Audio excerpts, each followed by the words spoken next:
Hello everyone, welcome back. I'm there with Insia today, and Insia, is an journalist and social activist and a podcaster. Thanks for joining us today.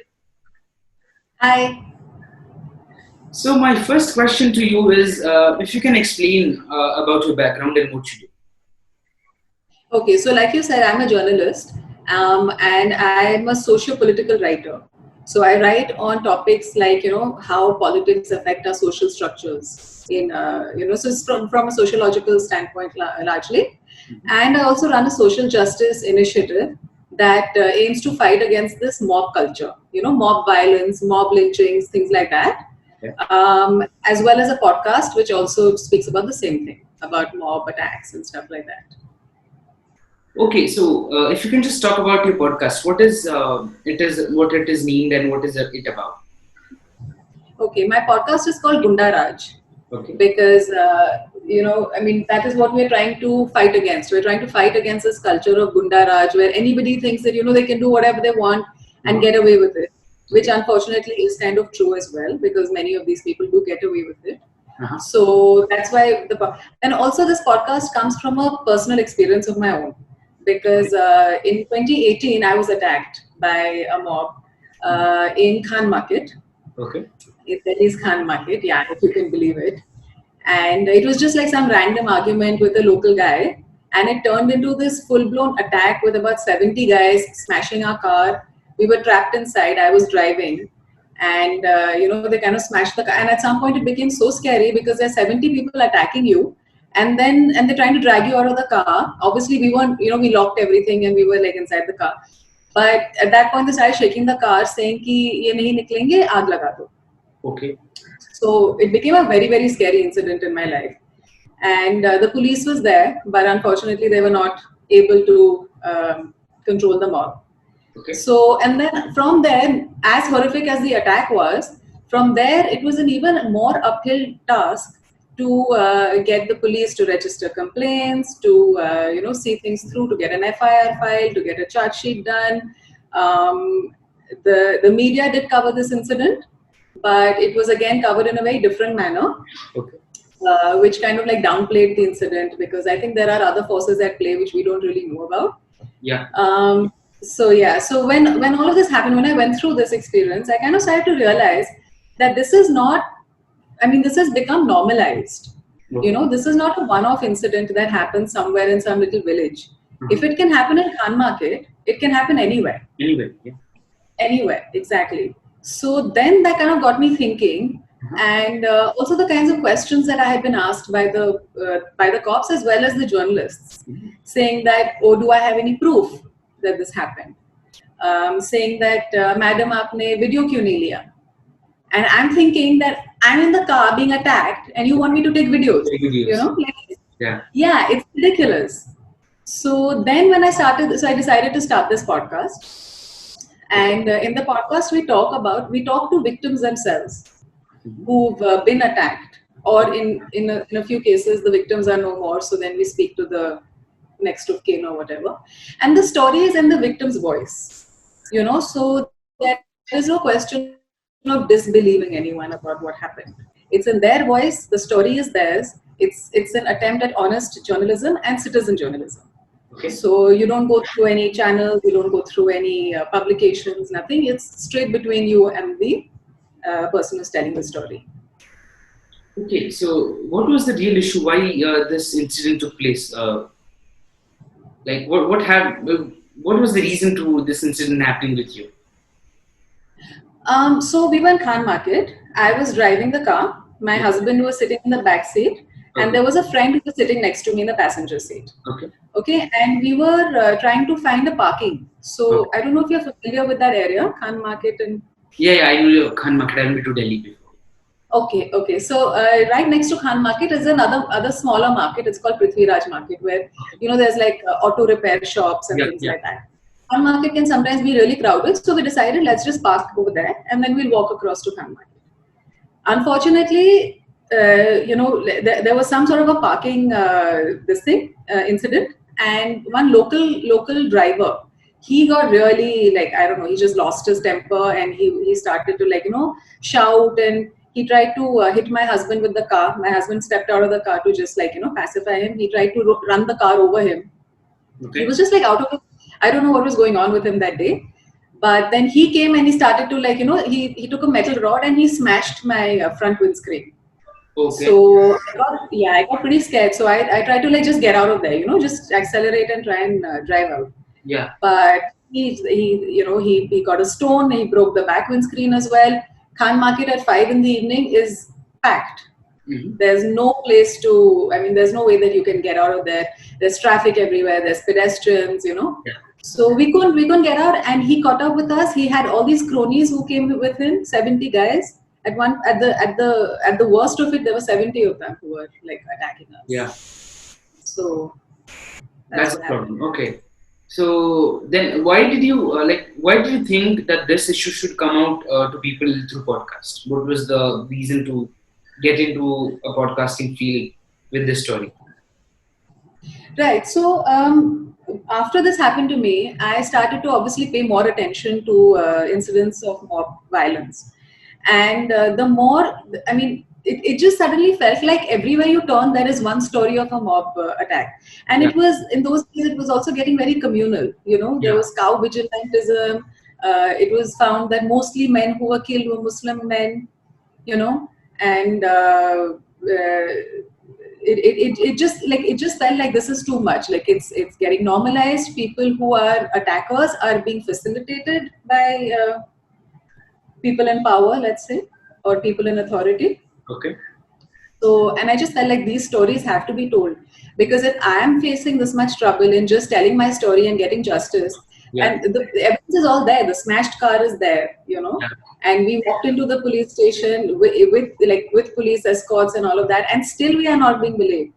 So it was I just felt like it's high time that somebody starts talking about this and the stories are being told. Okay.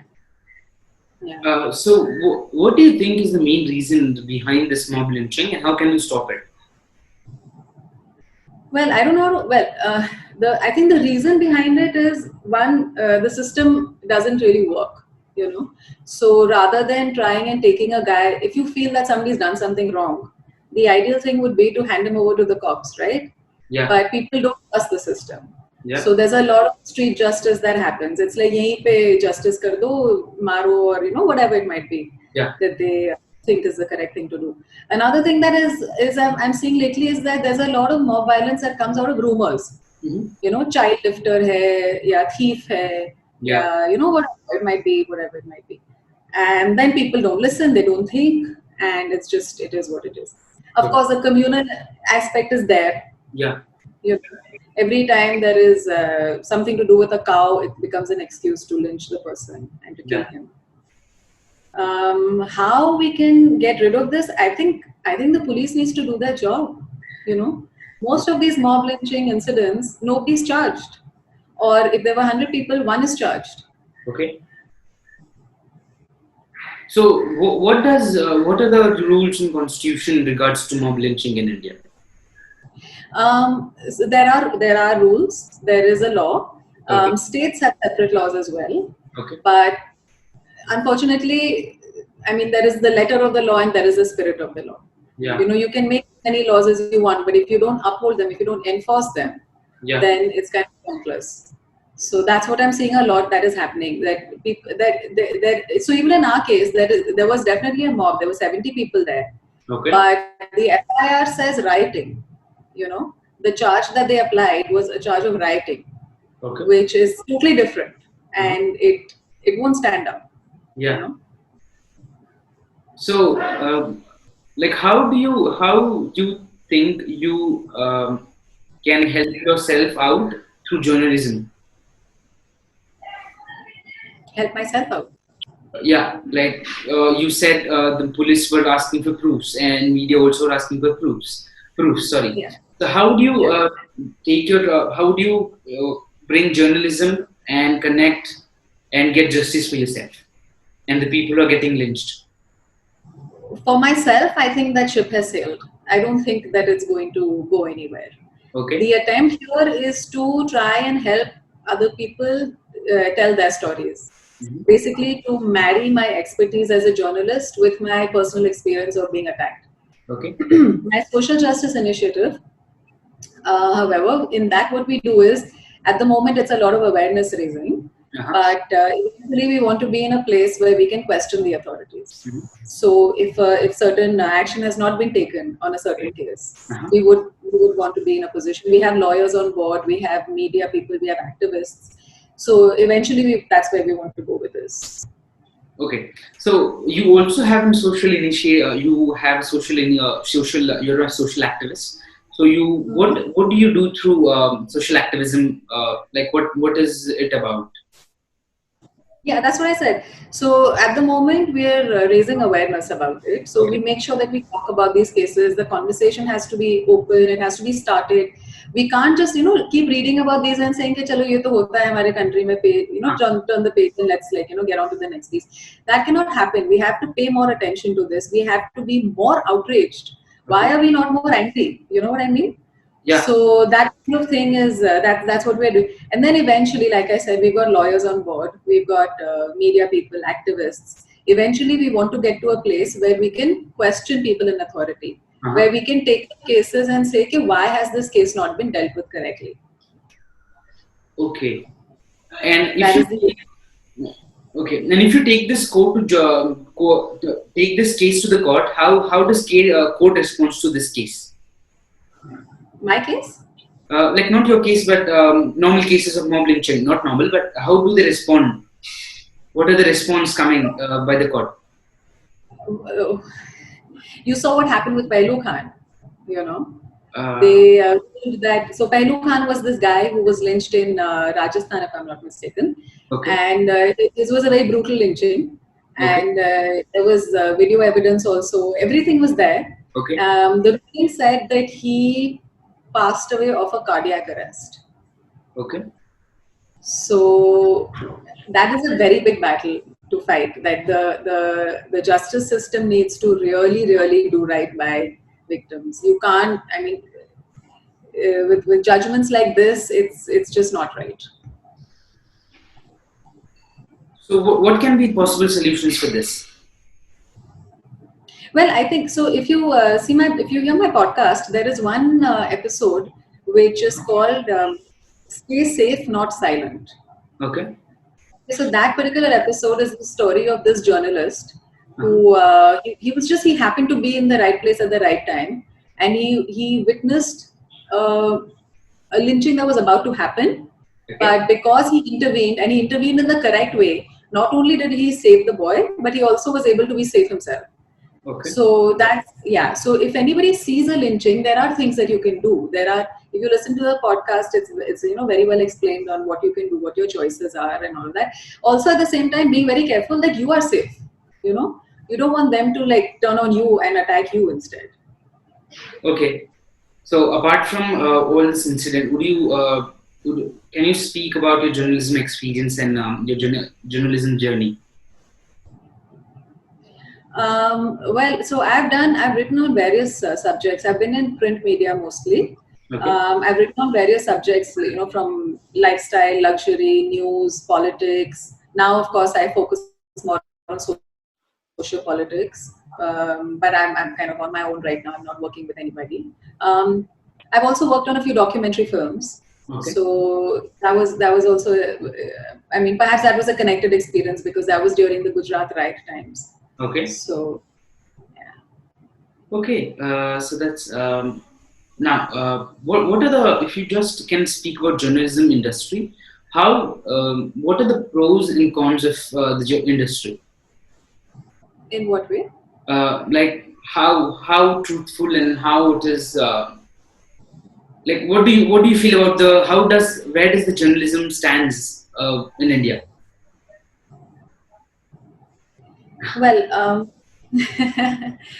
I don't think the media is as free as it once was. Okay. I think that many stories are now looked at in terms of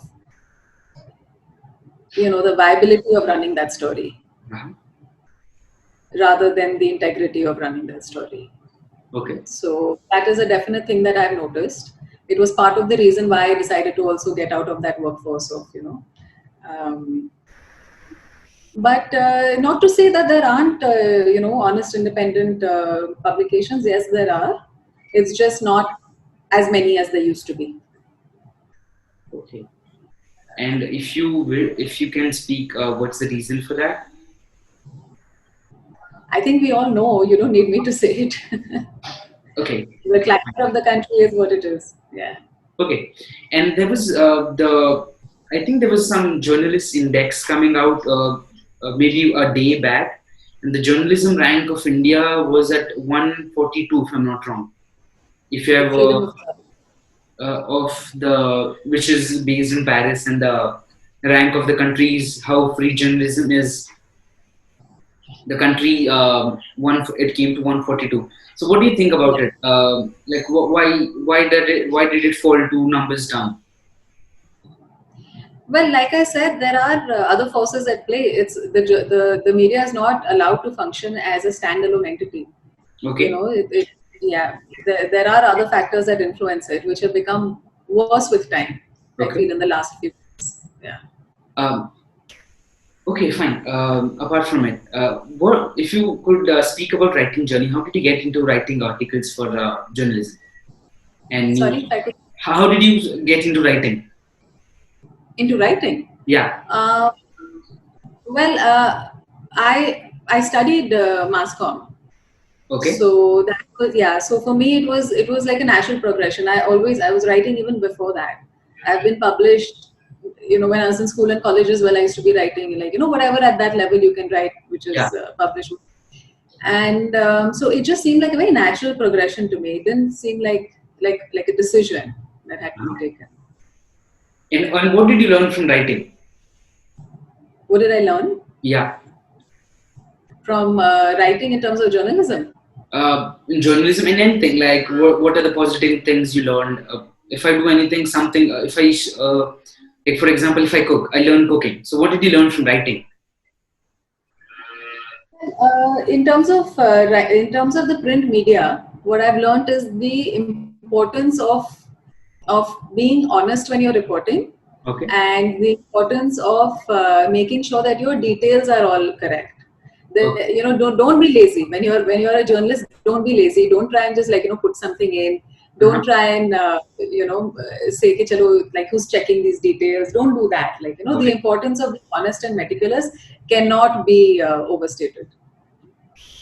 Okay. So yeah, pretty much cleared a lot of things in this episode. I just have last 5 questions. So if you can speak about any best advice you ever received from someone, a best advice. I'm sorry, I can't hear you. If you received, if you can speak about a best advice you received from someone. The best advice I've received. Yeah. This just be honest and make sure that what you do with integrity. Don't cut corners over there. Yeah. Don't try and like for instance, if you hear my podcast as well, there are stories. For instance, there's this one story which talks about. I don't know if you remember. There was this incident where 2 boys were lynched in Assam. If you can just get into detail. They were suspected to be child lifters. Okay. Child kidnappers, and this mob just attacked them, and they were killed basically on the spot. And they were young boys, college going boys. And what was the reason? But Right. So they were suspected to be child kidnappers. okay. Of course, there was no proof of this because these boys were just out on a like a day trip, Okay. and it was just, I mean, they found themselves in the wrong place at the wrong time. Okay. This mob attacked them. They smashed the car. They killed the 2 boys, and then they took videos of this entire thing going on. Okay. So those videos were then sent to his family and friends. Okay. So the family unfortunately had to see the videos of how their sons had been killed. Yeah. Okay. So, I yeah. So did if you not do that, sorry. I did not heard about this case. I think the media is not bringing what things which should be coming out, and the media has That's to do exactly this. it. So then when so I had heard about this case, but the details, like you said, the media doesn't really care about the details. It's like how attractive the headline is, and that's about it.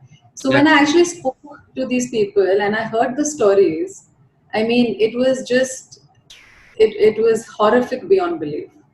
I mean, I don't want to put you off, but just hear the podcast, hear the episode, and you'll know what I mean. Sure. Okay, then I'll just do it. Okay. So coming from that, second question I have, if you can just speak about what is the worst advice you ever received? I think it would be to like consider money above everything else. Like to make sure that you're getting how much you're getting paid before you take any decisions. Okay. Yeah. Because I don't see it this way. Yeah. Interesting. Okay. Okay. What questions can I ask? Anything? An advice to anyone who wants to become a journalist? To be a journalist. Yeah. If you want to be a journalist in India right now, be very clear about why you want to do this. Okay. Because that will impact which publication you join. Okay. And that will make all the difference.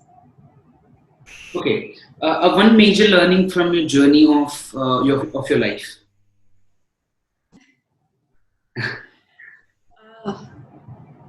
Journey of my life. Yeah.